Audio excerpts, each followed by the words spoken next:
Under the scorching sun of New Mexico's borderlands, survival became a daily battle for Thomas Carter at Desert Hawk Ranch. When the ruthless Solis Cartel set its sights on his property, they believed intimidation would quickly bend him to their will.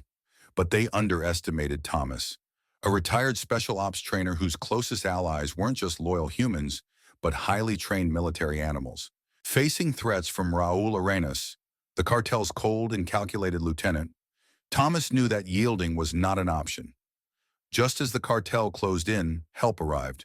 His daughter Olivia, backed by Colonel Decker and Captain Barnes, veterans who understood justice wasn't handed down by the powerful, it was won by the courageous. This gripping tale of resilience proves that true justice prevails when courage stands against tyranny. If you believe in stories that celebrate bravery and honor, subscribe now and join us. There's plenty more heroism ahead. At the edge of New Mexico's scrub-dotted borderlands, Desert Hawk Ranch shimmered under the relentless sun. From a distance, it might have seemed like any other patch of land in this harsh region. Fenced pastures, a modest farmhouse, a few scattered outbuildings that had seen better days. But to those who truly paid attention, Desert Hawk Ranch was far from ordinary.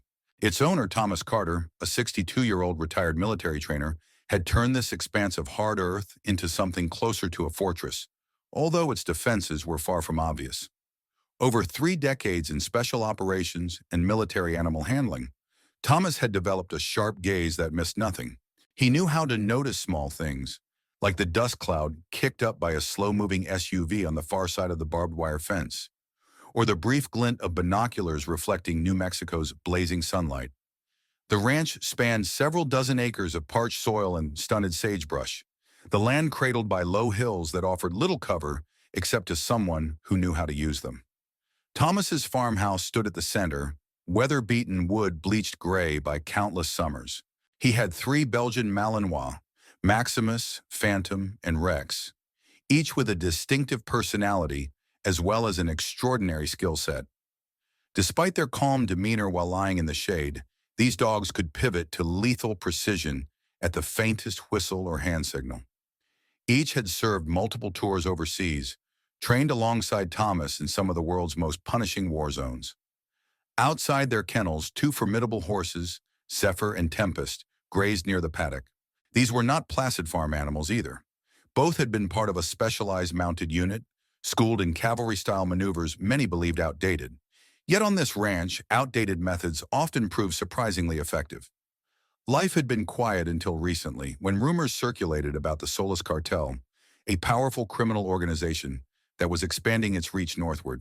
Local ranchers whispered about fences being cut, cattle stolen or scared off, and suspicious vehicles prowling rural roads. Thomas had noticed these strangers too. Always black SUVs or trucks, always creeping along the dirt paths near the property lines. His daily calls with his daughter, Olivia Carter, had become more urgent, her voice tinged with worry. Working in federal law enforcement, she had better insight than most into the Solis Cartel's movements. One early morning, while Thomas sipped bitter black coffee in his kitchen, he saw dust stirring in the distance. The same black SUV he had logged in his notebook now appeared for the 3rd time that week, crawling along the fence line. With a practiced eye, he scanned the horizon through a pair of well-worn binoculars. There they were, 2 individuals, seemingly taking photos. The phone in his pocket buzzed. Olivia's voice echoed in his ear. "They're not just small-time thugs, Dad. They're well-funded, well-organized. They're looking for a new distribution point." Thomas set down his cup, a wry smile on his weathered face. He answered simply, "Let them look." From where he stood, he could see Maximus lift his head at the approach of the SUV, ears pricked in alert. Phantom paced back and forth along the inside of the fence, occasionally glancing over at Rex as if sharing silent signals. The horses, Zephyr and Tempest, stood almost statuesque, as if scanning the terrain themselves. Anyone else might see ordinary farm animals, but the Solis Cartel was in for a rude awakening. Decades of forging partnerships between humans and trained animals had turned Desert Hawk Ranch into a place that only looked ordinary. Thomas walked outside, letting the morning sun cast his silhouette across the dirt yard. He wasn't a large man, but even at 62, his posture and the subtle confidence in each step indicated a lifetime of readiness. He reached down to pat Maximus on the head, uttering a single word, "Watch." Instantly, the dog lowered his body, tail stiff, eyes locked on the SUV that lingered. It was a moment that foreshadowed what would unfold across these dusty fields. A clash between a cartel that believed it had found an easy target and a veteran who trained some of the world's most elite military animals. By midday, the black SUV had circled twice more, as though the occupants were testing responses. Thomas, ever methodical, had strolled around the property as if unconcerned, giving no sign of disturbance when he spotted fresh tire tracks near the ranch's rear fencing. Before returning to the house, he took a moment to crouch down, running his calloused fingers over the imprints in the dust. Someone had approached quietly, possibly at night, scanning the place for vulnerabilities. He made no effort to brush away the evidence. Better to let them assume he was oblivious. In reality, he was systematically logging every trace. Olivia's name flashed again on his phone screen. "Dad," she said, her tone tight with frustration, "the Solis cartel is inching closer. They've already seized a couple of small ranches near Luna Vista. People are being intimidated into letting them use barns and storage units for, well, you can guess." She was referring to drug smuggling, arms stashes, or worse. "Sheriff Howard told me there was an incident last night. Locals reported seeing unusual lights and hearing gunfire." Thomas nodded, even though she couldn't see him. "Sheriff Bill Howard's a good man," he replied, "but he's short on manpower. If the cartel sets its sights here, it'll be me and the animals standing between them and whatever they want." He paused, glancing out at Phantom, who was busy investigating a clump of brush at the perimeter. The dog's stance was classic readiness. Neck level, ears forward, tail still. And that's exactly how it's going to stay. Sure enough, Sheriff Howard's patrol car soon rumbled up the dusty driveway, swirling grit behind its wheels. Thomas watched from the shade of his porch as Howard stepped out. The sheriff looked uneasy, scanning the outbuildings where he knew from experience that Maximus, Phantom, or Rex might appear at any moment, silently monitoring strangers. "We've got a problem, Tom," Howard said, gesturing to his vehicle. "Got some folks in town asking about property lines, water rights, official-sounding folks, but their accents and attire don't match your typical county surveyors. I asked for IDs. Got a half-baked story." Thomas folded his arms across his chest. "Let me guess, agricultural investors? Eager to modernize these dusty ranches?" He'd heard variations of that line before. The sheriff nodded. "Exactly. And they've left more than a few folks uneasy. People have turned up with damaged fences, rattled nerves. They're methodical, Tom, not like small-time cattle rustlers." Thomas looked out at the horizon where heat waves danced off the desert floor. "Methodical is fine. It means they plan, they study, they rely on routine. My animals and I, well, we know how to break routines." That afternoon, Thomas ran a training drill, not unlike the sort of exercise he'd conducted on distant military bases. Instead of camouflage tents and barbed wire training yards, he had barns, paddocks, and corrugated metal sheds that housed ranch equipment. He led Maximus, Phantom, and Rex through complex obstacle courses, using subtle whistles and hand signals to direct them. Each dog performed with fluid grace, not missing a single step. Meanwhile, Zephyr and Tempest practiced rapid redeployment, a technique that allowed them to pivot, charge, and block in ways reminiscent of cavalry maneuvers from centuries past. From a nearby dirt road, an old pickup idled as two men inside watched openly. Thomas pretended not to notice, continuing to praise his animals loudly enough for the watchers to hear. "Good job, boys," he called out, patting Phantom's flank. "That's how we keep the wolves from the door." He could only imagine what the watchers thought. Perhaps that he was an eccentric rancher, fussing over dogs and horses. Let them laugh. Because if they ever crossed the line, they'd find out that these weren't simply pets, but battle-tested partners.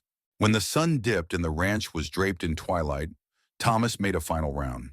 He confirmed the perimeter was secure and left the yard lights off so as not to ruin the dog's natural night vision.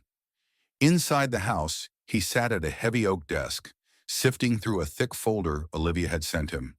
Intelligence reports, photos, network charts linking mid-level cartel operatives to rumored expansions near the border. He traced a finger over the name Raul Arenas, a rising figure in the Solis cartel. Word was that Arenas used intimidation and shows of force to seize rural properties that sat on prime smuggling corridors. "If you come here," Thomas muttered to himself, "you'd better be ready for what you find." Morning arrived with a brilliant display of reds and oranges smearing the sky. Thomas stepped out to greet the day, breathing in the crisp desert air before it heated. His coffee was hot, sending spirals of steam into the clear light. A routine glance toward the eastern fence line made him pause. He walked closer, coffee in one hand, to see fresh tire tracks cutting across an area he'd inspected only the night before. Reaching down, he touched the tracks, assessing their depth and shape.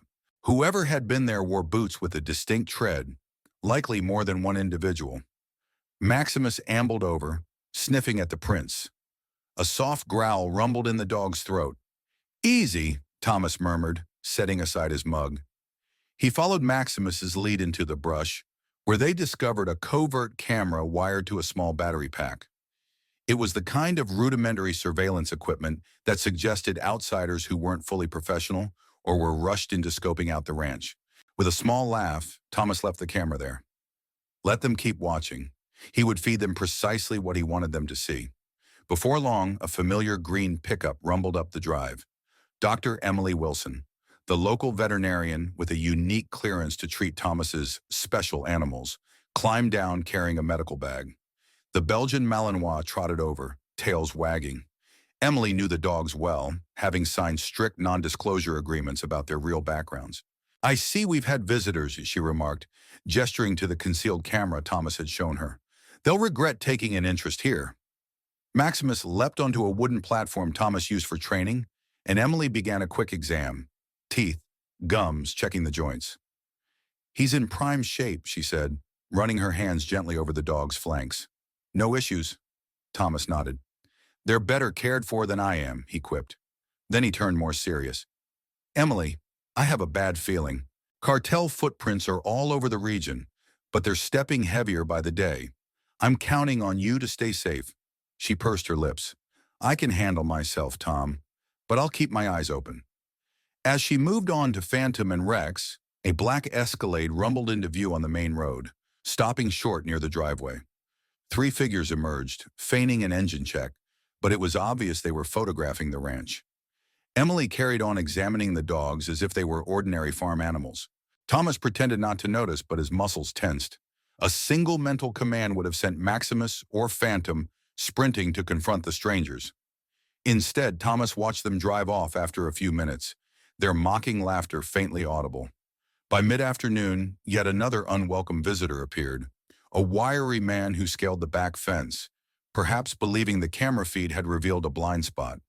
He crept across the scrub, looking around nervously. Phantom, as if materializing from the desert floor, confronted him with a low snarl. The intruder froze, wide-eyed at the muscular dog's silent threat.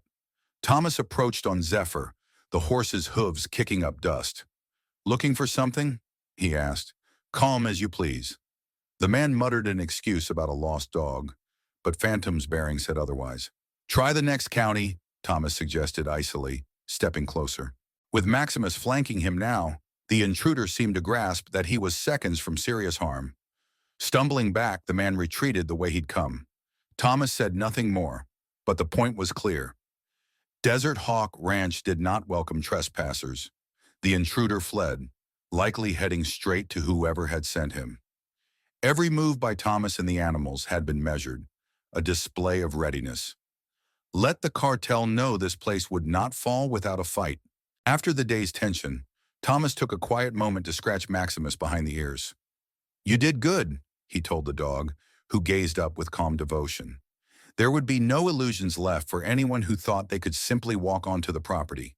That evening, Olivia's anxious voice came through on the phone once again. "Dad, they're definitely Solus Cartel scouts. Their methods match everything I've got on record. First they watch, then they probe with small intrusions, testing how you react." Thomas nodded, though she couldn't see him. "Makes sense," he replied.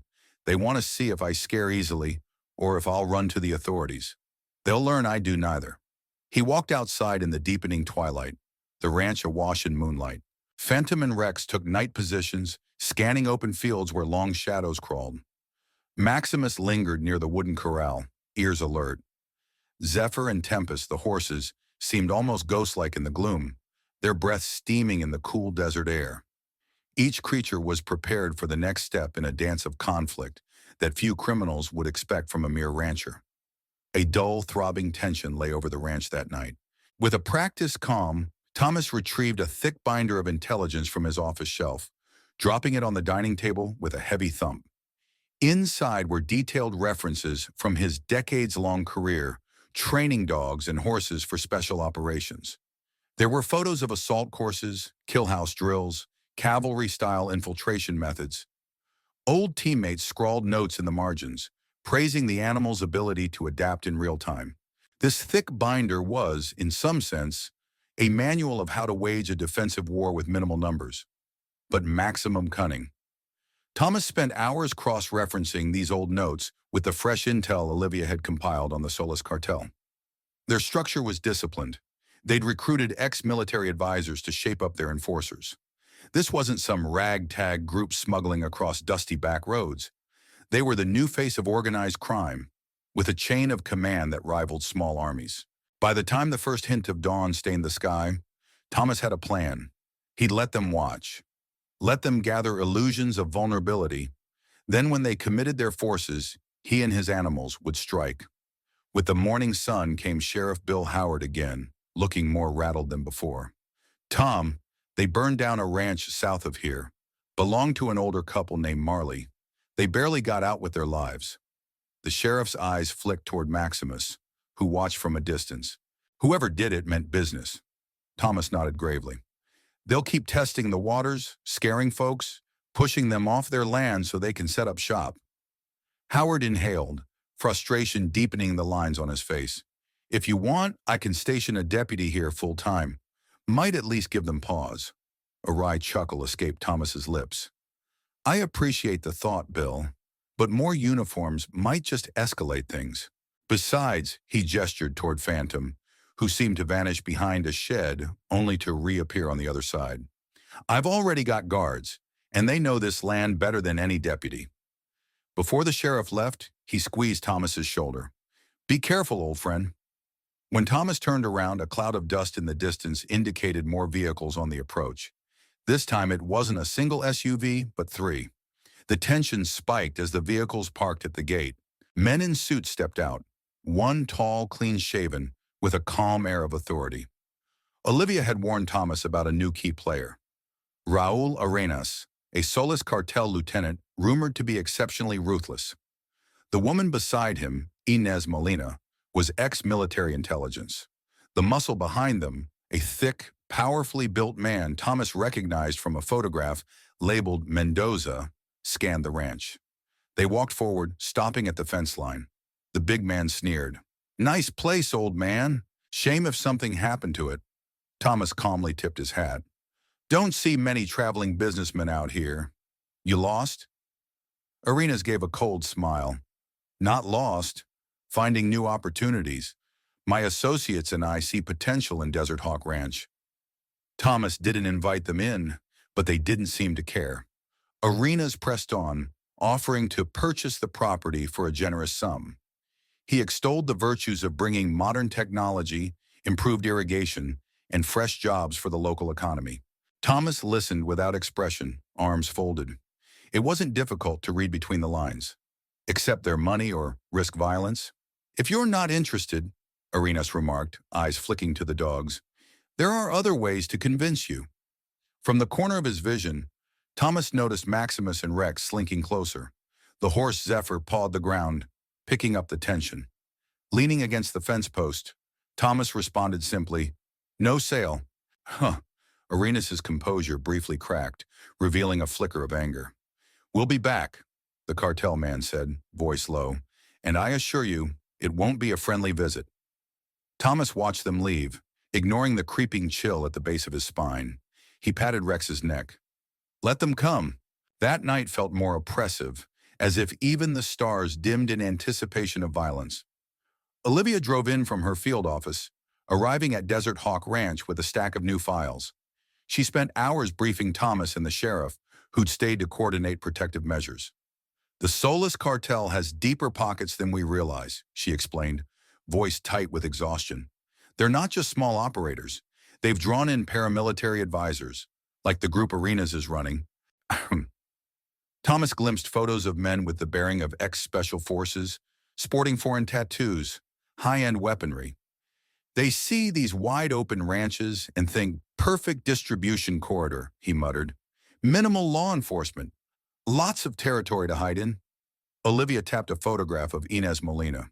She's ex-intelligence, Dad, fluent in multiple languages, skilled at infiltration. If she's on site, they won't make sloppy mistakes forever. She'll figure out your real capabilities. Thomas simply nodded, glancing around the living room where Phantom rested at the foot of the couch, watching them intently. The dog's unwavering eyes made a silent promise. Whenever the threat came, he would be ready. Across the room, Rex lay with his head on his paws, occasionally lifting his gaze to track the conversation. Outside, Zephyr and Tempest shifted in their paddock, uneasy silhouettes against the moonlit sky. Plans took shape. Sheriff Howard offered to rally a few trusted deputies. Thomas insisted on operational secrecy, too many uncertain loyalties in the county. Olivia, calling in favors from her federal contacts, arranged for a small backup team from a neighboring state. Yet given the sprawl of the desert and the cunning of the Solis Cartel, no one was sure how soon they could arrive. As midnight came and went, the group disbanded. Olivia settled into her childhood room, promising to stand watch early in the morning. Howard returned to the small station in town, though he promised to keep his radio on. Thomas stepped outside to the corrals where he found Maximus gazing intently at a distant shape in the darkness.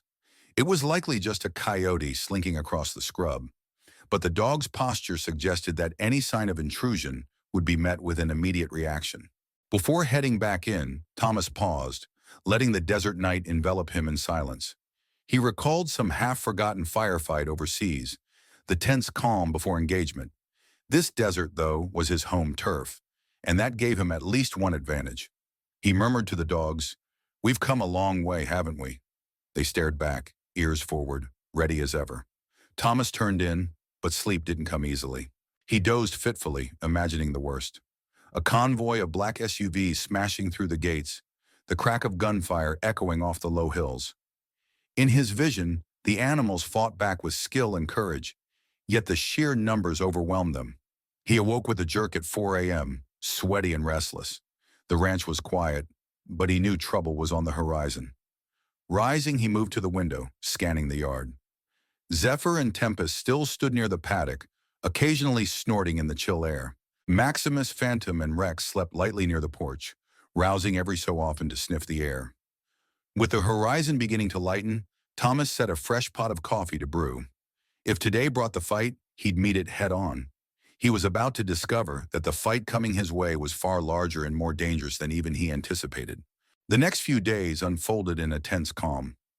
Desert Hawk Ranch remained outwardly peaceful. Livestock grazing, dust drifting lazily across the paddocks, while underneath, everyone and everything braced for a clash. Sheriff Howard made discreet visits, his cruiser slipping in and out at odd hours to avoid drawing attention. He brought unsettling news each time. More landowners reporting vandalized fences, stolen livestock, or shadowy figures on their properties. Though Thomas Carter had seen conflicts in places as far-flung as Afghanistan, he found it surreal to fight a looming battle right here at home. And yet, he reminded himself, it wasn't the first time a war had been fought on American soil. It was just a different kind of war now. One afternoon, as a biting wind swept across the ranch, Olivia Carter arrived with a pair of unmarked black SUVs close behind. Emerging from the vehicles were two men with a bearing Thomas recognized immediately. Ex-military, probably special operations. It turned out Olivia had called them in, Colonel James Decker and Captain Ethan Barnes, both old comrades who owed her a favor. Decker, tall and broad-shouldered with iron gray hair, extended a hand to Thomas.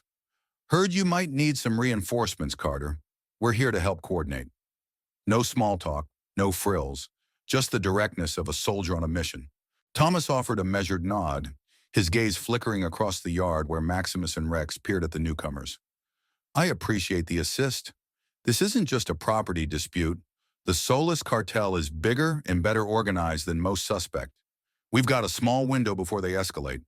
He gestured for Decker and Barnes to follow him inside the ranch house, where a large table was already laid out with maps, satellite images, and a scatter of photos pinned to a corkboard. Olivia joined them, flipping open a thick folder. We believe Raul Arenas has consolidated more forces than we initially guessed. They've got side deals with paramilitary groups from Central America, and they're also funneling arms from overseas. Our best intel suggests they'll move quickly, shock and hostile, once they decide no more intimidation tactics are needed. Sheriff Howard arrived shortly after, tipping his hat at the group clustered around the table. He pointed to a spot on the map. We picked up rumors of a big weapons shipment crossing the old logging roads near Moonrise Canyon. Folks saw trucks that shouldn't be there. Decker leaned forward, studying the map. That puts them just a short drive from here if they're looking to expand. Possibly they'll set up a local distribution hub. When Thomas grumbled that there were too many roads, too many ways in, Decker answered quietly, "Then we seal off the ways out." Outside, the temperature dropped, and Dr. Emily Wilson hurried in with an urgent expression. She'd been traveling between ranches, tending animals that were falling ill from a possible tainted water source. "Tom," she said, gently setting her medical bag down, "I found something in the water supply at Cedar Bend Ranch. Nitrates and other chemicals at dangerously high levels. It could be deliberate contamination." She exhaled sharply, glancing at the assembled group. If the cartel is poisoning livestock en masse, that's a tactic to force ranchers to sell or abandon land. It also chokes food and water access if they want to move in quickly. Thomas's face hardened. They're raising the stakes fast. He exchanged a look with Olivia, who tapped a note on her clipboard. "Dad, we have to assume they'll hit our water too. Or they'll try."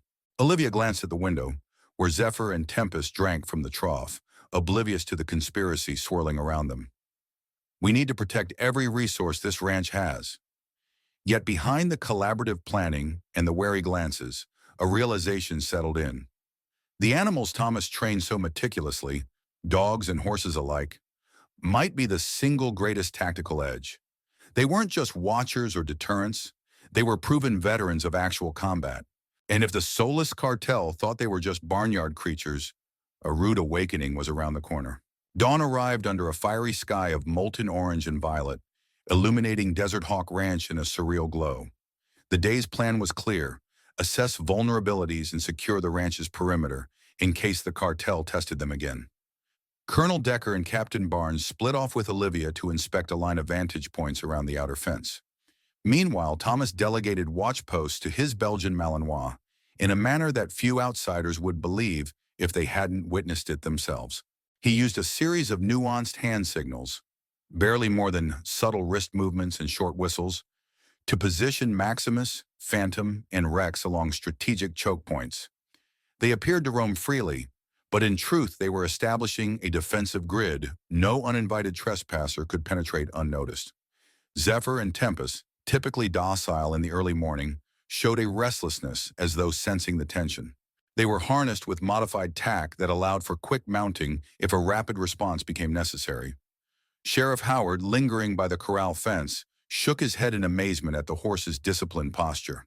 "I remember cavalry units being phased out from modern ops," he said to Thomas. "Didn't know they adapted so well to new combat scenarios." Thomas gave a thin smile. "These animals aren't standard issue. They've been trained for infiltration in mountainous terrain, riot control, and specialized cavalry tactics you won't see in textbooks." Mid-morning, a call crackled over the radio that Decker carried. "Incoming vehicle from the west, moving slow." The vantage post near the old windmill had spotted a lone SUV trudging toward the main gate. Thomas walked out to the yard, his boots grinding pebbles beneath them. As he watched, a dusty SUV rolled to a halt. Out stepped Inez Molina, the ex-intelligence woman, wearing civilian clothes but standing with unmistakable discipline. Two other men emerged, hard-eyed individuals who might have served in a military or paramilitary force themselves. Inez approached, calling out in a voice loud enough to carry. "Good morning, Mr. Carter. I apologize if we surprised you. Thought I'd see if you were still interested in hearing us out." She offered a polite, if too bright, smile. The tension was palpable. Thomas let her words hang in the still air, noticing how one of her companions eyed Maximus pacing behind the fence. He responded without expression. I believe I said no last time. Inez feigned disappointment. It's not wise to dismiss a better deal for your ranch, especially with the hardships in the region. Fences getting cut, water contamination issues.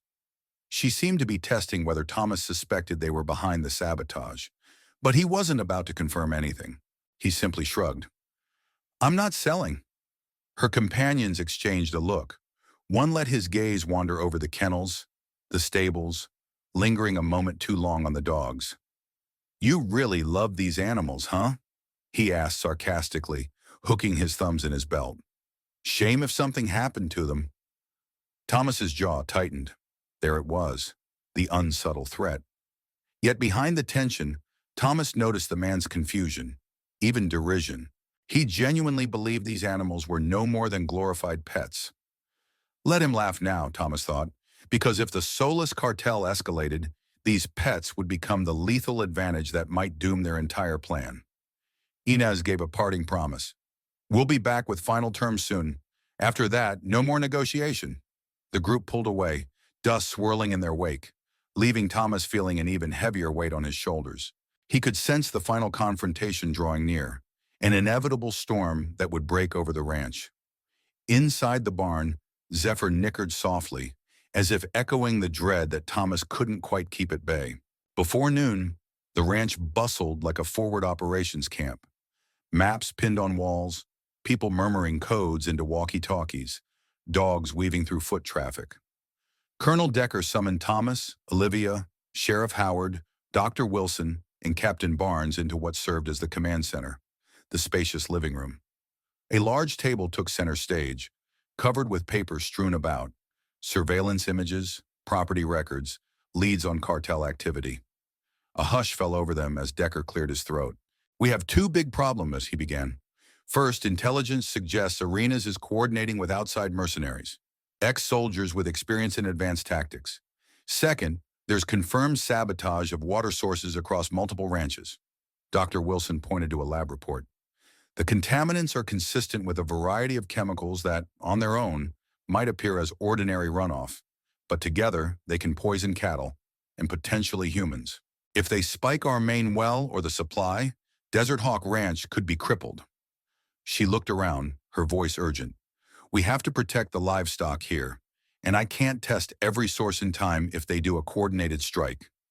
Sheriff Howard rubbed the back of his neck.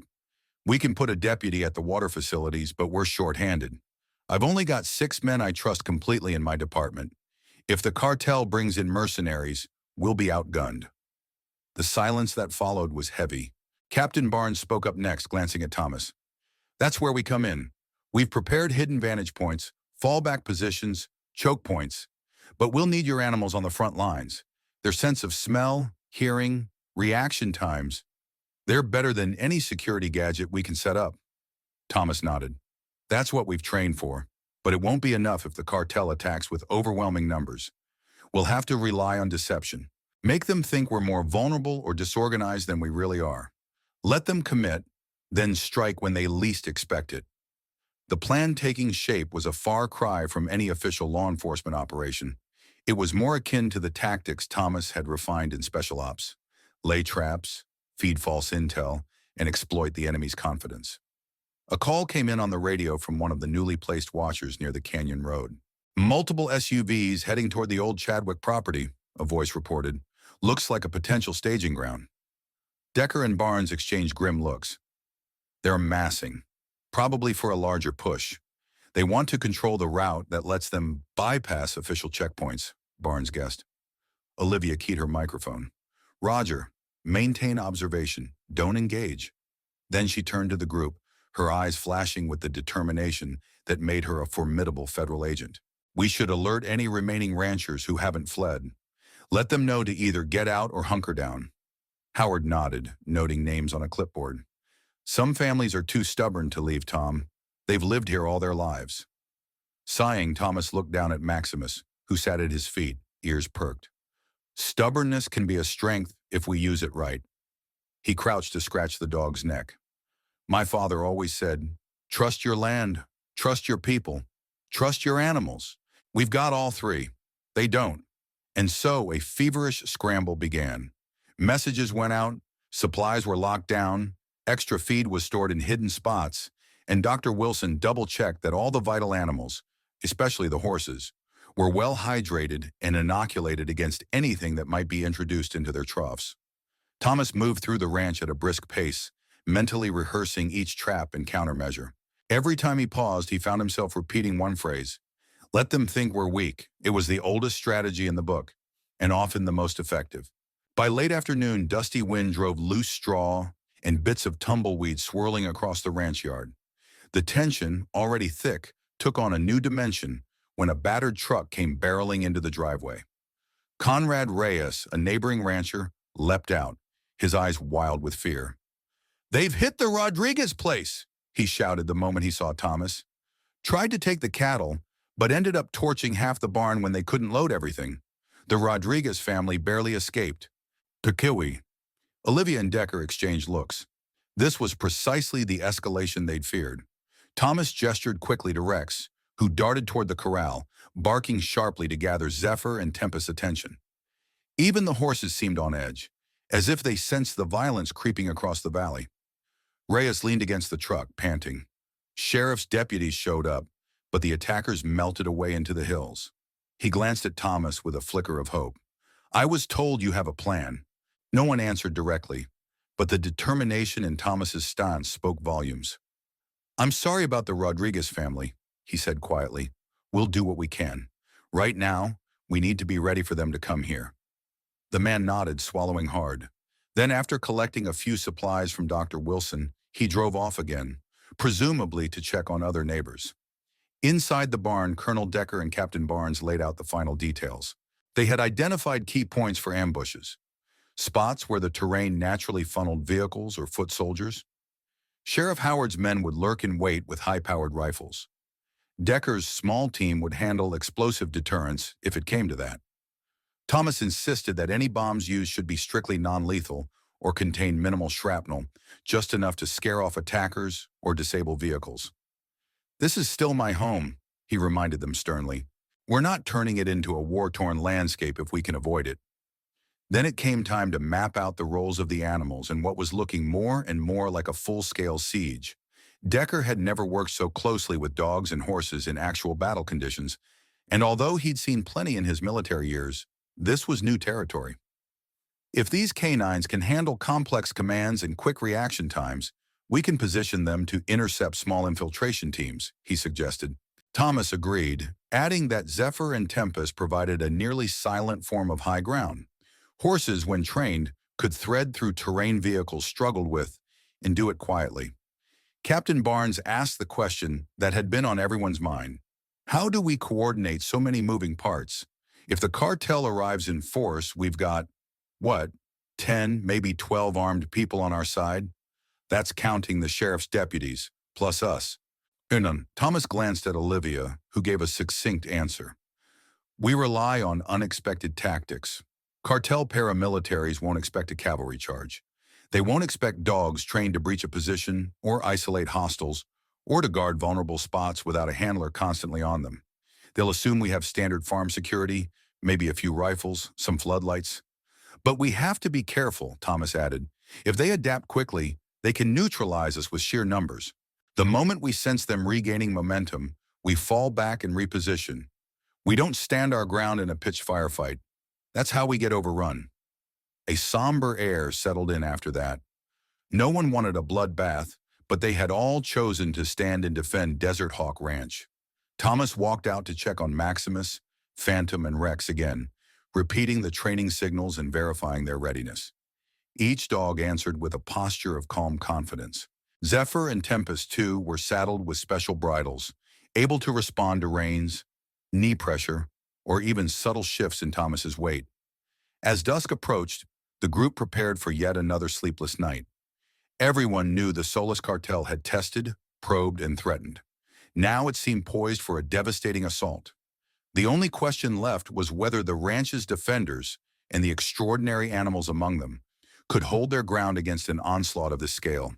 Night fell like a curtain, bringing a hush that felt even more oppressive than daylight. In the distance, coyotes howled under a waxing moon, their cries echoing across the desolate scrub. Here on the ranch, men and women armed themselves, checked their radio frequencies, and positioned themselves in predetermined lookout posts. The plan was to let the cartel make the first overt move.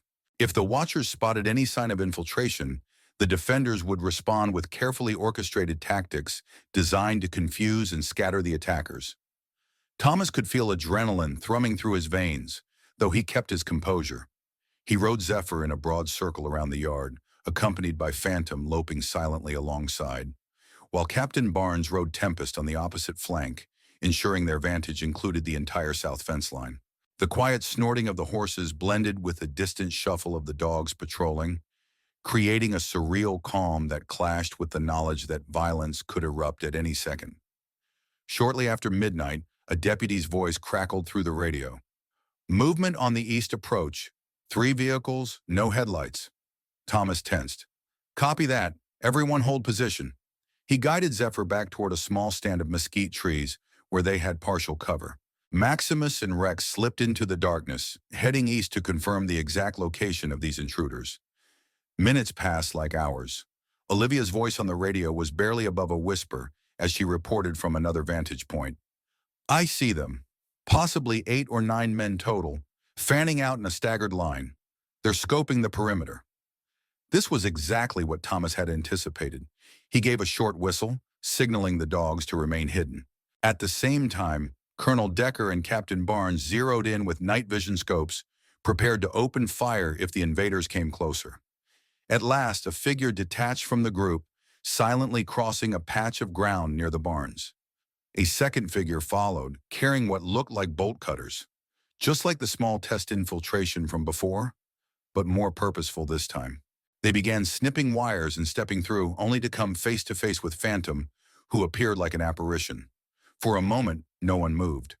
The intruders had prepared for a guard dog, maybe a Rottweiler or a German Shepherd on a chain. They had not prepared for a Belgian Malinois trained in the stealth approach and quick takedowns. Simultaneously, Maximus emerged from the shadows behind them, a low growl reverberating. The intruders swung around, curses muffled in the dark. Before they could fully react, Phantom lunged at the first man's arm, forcing a startled cry. Maximus circled to block any retreat. The rest of the group, still outside the fence, started forward, uncertain whether to fire and risk hitting their own men. And that was the defenders' cue. The night lit up with flashlights, a controlled chaos orchestrated by Decker's team. "Drop your weapons!" boomed an amplified voice. Gunshots cracked the stillness. Somewhere near the equipment shed, Olivia found herself in a short firefight with 2 attackers who scrambled for cover. Across the yard, Thomas maneuvered Zephyr into a flanking position, the horse responding to every shift of his weight. Rifle muzzle flashes strobed in the gloom, and from the corner of his eye, Thomas saw Captain Barnes guiding Tempest on a parallel route, cutting off the intruder's escape. The animals and the defenders worked as if choreographed, weaving unpredictably through the yard. Within minutes, half the intruders were pinned, and the other half fled with vehicles revving away into the darkness. When the shooting ceased, Thomas exhaled. Phase 1 was a success, but he also knew these were likely the lower-level enforcers sent to probe or create chaos. The main thrust of the cartel's operation, probably Arenas' better-trained force, remained a looming threat. A glance at the battered wire fence, the shell casings littering the ground, and the panting dogs told him the night's skirmish was just a preview of the battle that threatened to engulf the ranch altogether.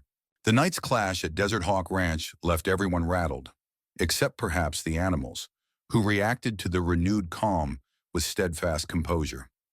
With dawn streaking the sky in pinks and pale yellows, Thomas Carter and the others took stock of the aftermath. The intruders who hadn't fled were zip-tied in place, guarded by Maximus and Rex until law enforcement arrived. Colonel Decker surveyed the bullet holes in a few ranch buildings. "We handled that well, but the real assault is still coming," he said grimly. Captain Barnes nodded, checking a broken assault rifle from one of the subdued gunmen. They had decent equipment, but not top tier. This was just a preliminary wave. Sheriff Howard soon rolled in with reinforcements. Among the new arrivals were 2 more deputies Thomas trusted. They quickly processed the attackers, who refused to talk. Yet from a scrap of overheard Spanish, a deputy gleaned that Raul Arenas was furious about last night's failure and intended to use more brutal methods next time. None of this surprised Thomas or Olivia. The only silver lining was that the ranch remained in one piece, and no defenders, human or animal, were seriously injured. Dr. Emily Wilson arrived later to check over the dogs and horses, finding only minor scrapes. "They're holding up better than some of us," she admitted, giving Phantom a pat on the head. By midday, the ranch buzzed with action. Colonel Decker had transformed the place into a veritable command post, with makeshift barriers and vantage towers. The problem was that Desert Hawk Ranch, no matter how fortified, wasn't a formal military base. At best, they could stall the cartel long enough for more official backup to arrive. But Olivia's phone calls to federal contacts yielded frustrating results. "Budget issues, resource constraints, chain of command delays," she fumed. "By the time a real tactical team shows up, the cartel could have flattened half the county." One strategy quickly emerged: take the fight to the cartel before they could regroup. Captain Barnes suggested a covert strike on the Chadwick property, where new rumors hinted at a major staging area. Sheriff Howard agreed that if the defenders simply waited, they'd be hammered by wave after wave of aggression. Thomas, however, was torn. The ranch was his home. If they left it less guarded, the cartel might seize the opportunity to launch a simultaneous attack. "I can't just leave Desert Hawk Ranch undefended," he stated flatly. Then he paused, glancing at Maximus, Phantom, and Rex. "Unless I have watchers who can operate without me." Decker raised an eyebrow. "You're serious? You think the dogs can handle infiltration attempts on their own?" Thomas took a breath. "They can't handle a company of armed men, but they can sense intruders well before humans can, and they'll hold them long enough for a response team to regroup or return." Zephyr and Tempest were another question. Barnes, a capable rider, volunteered to take one of the horses on any raid, knowing the animal's training could give them a silent approach advantage. "We'd have to hit them at dusk," Barnes reasoned. "They won't expect cavalry infiltration in low light." Meanwhile, Thomas would remain behind with a lean defense crew to maintain the appearance that the ranch was fully guarded. The logic was straightforward. If the cartel believed the ranch remained a fortress, they might not suspect a significant force was missing. That afternoon, Olivia made her final calls, verifying that the Chadwick property was indeed a crucial storehouse for the cartel's weaponry and possibly a processing site for illicit substances. They couldn't confirm Arenas' presence there, but all signs pointed to it. The plan was set. Captain Barnes, Colonel Decker, and a small strike team would slip away under cover of night, leaving Thomas and a skeleton crew behind, along with the Belgian Malinois and the horses, to hold Desert Hawk Ranch against any frontal attack. With preparations well underway, the defenders tried to rest, though adrenaline and worry made real sleep impossible. As twilight fell, a hush spread over Desert Hawk Ranch. Captain Barnes and Colonel Decker gathered their gear: night vision equipment, suppressed firearms, emergency medical kits. Zephyr stood saddled and calm, snorting occasionally as if eager for action. The idea of stealth cavalry in the modern age might sound laughable, but in the shifting light, Zephyr blended into the terrain far better than any motorized vehicle could.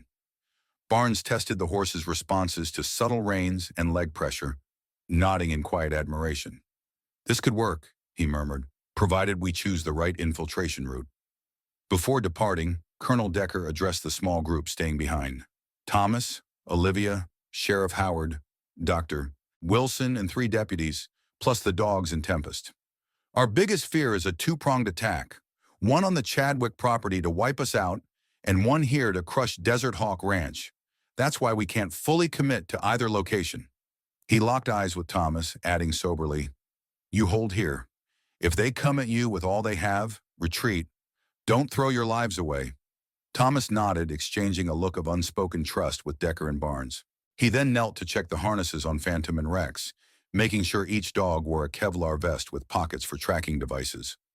While Maximus patrolled the perimeter, Phantom and Rex would handle close-in threats. Dr. Wilson, though not a soldier, had insisted on staying, feeling responsible for the well-being of the animals and the ranch's water supply. "I'm no sharpshooter," she admitted, "but I can keep an eye on anything biological or chemical they try to use against us." Moments before the strike team departed, Olivia gave her father a tight hug. "Stay safe, Dad. If we succeed at Chadwick, we might draw off some of their forces." Thomas squeezed her shoulder. "Don't worry about me. Just get the job done." Then, with a final nod, Barnes guided Zephyr out under the cover of gathering darkness. Decker and 4 deputies followed in a pair of SUVs outfitted to run silently with dimmed headlights. The night swallowed them up quickly, leaving only Thomas, Olivia, Sheriff Howard, Dr. Wilson, and the loyal animals amidst the dusty yard. It didn't take long for trouble to find them. Shortly after the strike team left, storm clouds began to roll in, billowing black shapes illuminated by occasional flickers of distant lightning. The air felt electric, wind kicking up dust in swirling eddies. Then came the first sign of approach, flickering headlights on the southwestern road, maybe 3 or 4 vehicles. Maximus caught wind of them first, halting in mid-step, nose raised to scent the air. A muted growl rumbled from his throat. Thomas radioed quietly, "We've got movement from the southwest. Could be the main assault. Everyone, take positions." In the corral, Tempest stomped nervously, sensing the tension. Phantom and Rex circled near the main gate, occasionally disappearing behind sheds or equipment to reappear in new spots. Sheriff Howard lifted binoculars. "I can't see how many. Could be 5 vehicles now. They're spread out." Anxiety coiled in Thomas's gut. The plan had always been to look strong enough to deter a direct assault, but with half their best shooters gone, the ranch was more vulnerable than ever. Yet a steely resolve settled over him. They had the home field advantage, knowledge of the terrain, and crucially the animals that had foiled far more sophisticated opponents. If this was the night everything came to a head, so be it. He offered a low whistle, signaling Maximus and Phantom to hold the line. The dogs obeyed without hesitation, each adopting a stance that bristled with potential violence. Even with the memory of the previous night's firefight fresh, Thomas felt a surge of confidence. Let the cartel come. Desert Hawk Ranch was ready. In a matter of minutes, the cartel's vehicle stopped near the outer fence. Doors slammed. Through night vision scopes, Thomas could make out heavily armed men fanning out. One figure stepped forward and called out, "We know you're in there, Carter. Don't make this any harder." A bright spotlight snapped on, illuminating a swath of ranch yard. Sheriff Howard crouched behind an old tractor, lifted his rifle but didn't fire. Thomas, from his vantage point on the upper floor of the barn, recognized the speaker. It was Raul Arenas himself, that calm, imposing presence they dreaded encountering face to face. Arenas continued in a measured tone. "I have no interest in petty firefights, old man. I have real plans for this area. Sell us the ranch or walk away. Last chance." Thomas felt his pulse pound. He keyed his radio to the group frequency. "No sale," he replied evenly, his voice echoing through the quiet. The hush afterward was deafening, until Arenas spoke again, voice dripping with lethal intent. "Then you won't be walking away at all." Instantly, muzzle flashes lit the darkness. The air cracked with gunfire. Despite the hail of bullets, Thomas and his defenders held their ground. On a signal, Phantom and Rex darted out from concealment, circling the attacker's flank. A second team of cartel gunmen tried to approach from the north side, only to find Maximus blocking their path. Growling thunderously, Sheriff Howard and his 2 deputies returned fire, driving back the initial wave of intruders. Meanwhile, Olivia, perched high in the house attic, carefully lined up shots with her scoped rifle, buying valuable seconds for the dogs to maneuver. But the cartel had learned from previous encounters. They used smoke grenades to obscure the dogs' sight lines and advanced in overlapping formations. At one point, a group of 4 men managed to cut through a section of fence and swarm the machinery shed, using it as a forward position to lay down suppressive fire. Tempest, spooked by the noise, whinnied and pawed the ground until Thomas whistled for a calming routine. Then, with practiced fluidity, he vaulted onto the horse, guiding Tempest around the back of the shed. To the cartel gunman, it must have seemed like a scene from centuries past. A lone horseman darting through swirling dust and muzzle flashes. They didn't expect Tempest's agility, nor did they expect Thomas to be able to dismount and coordinate with Maximus in near silence. In a sudden, devastating attack, Maximus shot around the side of the shed, teeth bared, taking down one gunman who scrambled to aim. Thomas used the distraction to lob a flashbang inside. The explosion was deafening, sending their remaining men stumbling out, disoriented. Sheriff Howard's deputy took them down in a matter of seconds. All the while, muzzle flashes continued to strobe along the southern perimeter, where Olivia and Dr. Wilson held off another small squad. More vehicles arrived in a second wave, disgorging more of Arenas' paramilitary fighters. The battle escalated rapidly, bullets stitching across the ranch yard and ricocheting off metal. Thomas spied Arenas himself, barking orders from the driver's side of a heavy SUV, gestures sharp and furious. Storm clouds overhead finally broke, releasing a light rain that slicked the dust into mud. The chaos became a surreal swirl of watery haze, flashes of gunfire, and the roars of men and dogs. Even the horses took on an otherworldly quality, manes shimmering with rain as they galloped through muzzle flash and shadow.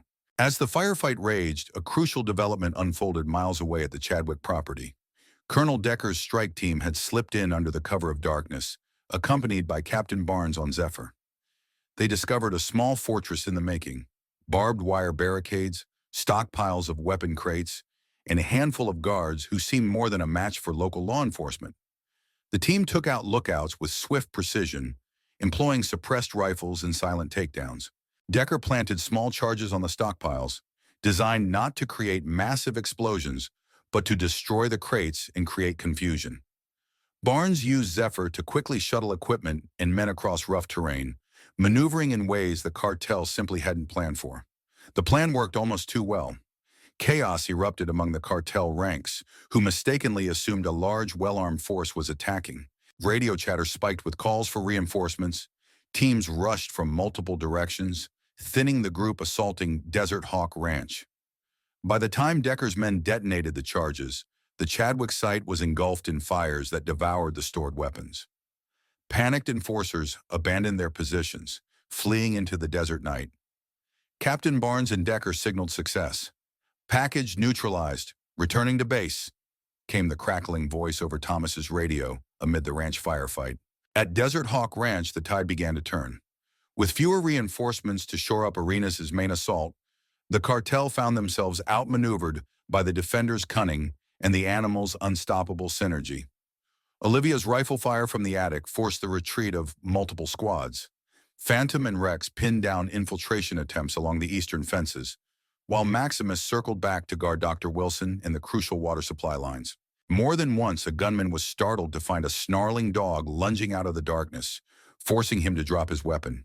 Thomas, still astride Tempest, led a sweeping charge around the ranch's perimeter, a maneuver that felt straight out of an ancient cavalry playbook.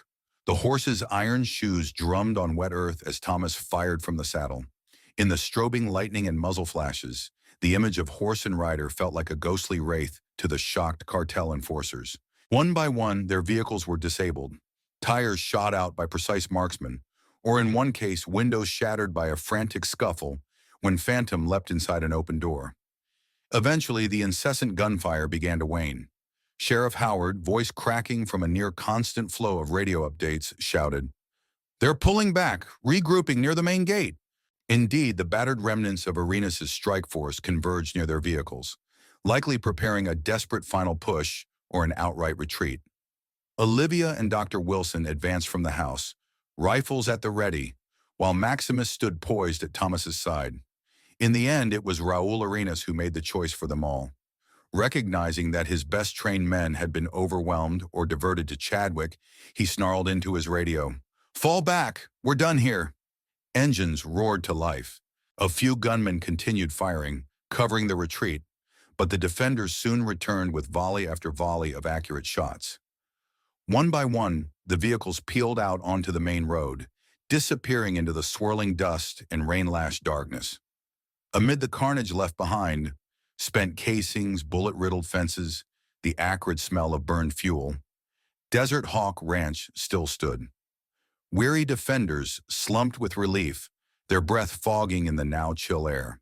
In the gathering dawn, Colonel Decker, Captain Barnes, and their small strike team arrived back at the ranch, triumph plain in their faces. "Chadwick is clear," Barnes reported, dismounting Zephyr with a grateful pat on the horse's neck. "We destroyed a huge chunk of their weapon supply." Decker added grimly, "Arenas' grand plan for controlling this corridor just went up in smoke." At sunrise, with the sky still streaked by the last traces of storm clouds, federal agents finally arrived en masse, guided by Olivia's precise coordinates and the urgent chatter filling law enforcement frequencies. What they found left them stunned. the largest single takedown of cartel assets in Luna Vista's recent history. Vehicles disabled, captured enforcers, and mountains of evidence. And at the heart of it all stood a 62-year-old veteran and his unassuming ranch animals, now recognized for the remarkable military partners they truly were. Quietly, Thomas stood amidst the wreckage, resting a hand on Tempest's flank, while Maximus, Phantom, and Rex prowled the yard, still watchful. He gazed at the battered fences, bullet-pocked barns, and the men and women, some battered, all exhausted, who had stood beside him. Dr. Wilson approached with a ghost of a smile. "I think," she said, eyes lingering on the triumphant yet tired animals, "they'll be telling stories about this place for years." Thomas nodded, feeling a swell of gratitude. Whatever lay ahead, Desert Hawk Ranch had proven that, with courage, cunning, and true partnership between humans and animals, even the most fearsome adversaries could be driven away.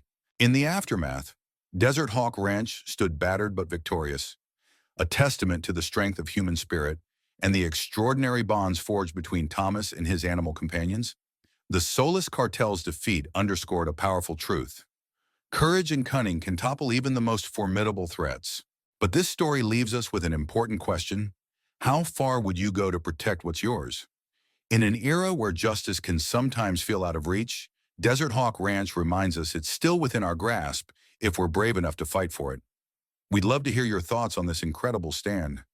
Do you think strength alone guarantees justice, or does real power lie in partnership, strategy, and bravery? Share your perspective in the comments below. Don't forget to subscribe for more gripping, real-life stories of courage in the face of overwhelming odds.